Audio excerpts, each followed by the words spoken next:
Pillar लगाउनु गइरहेको छु।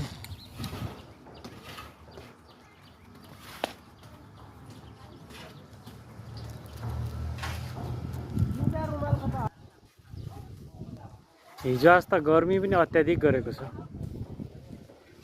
हल्का यस्तै हावा चल्दै भन्दा धेरै राम्रो हुन्थ्यो।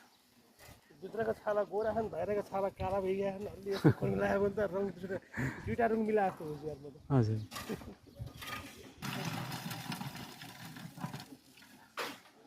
फेरि धागो लगाउँदा यताउता तान्नु पर्छ छाउ। लाइनको धागो तान्नु। हेर यसको लम्बाइ नाप त्यहाँनिर एउटा सरिया राखिदिऊ।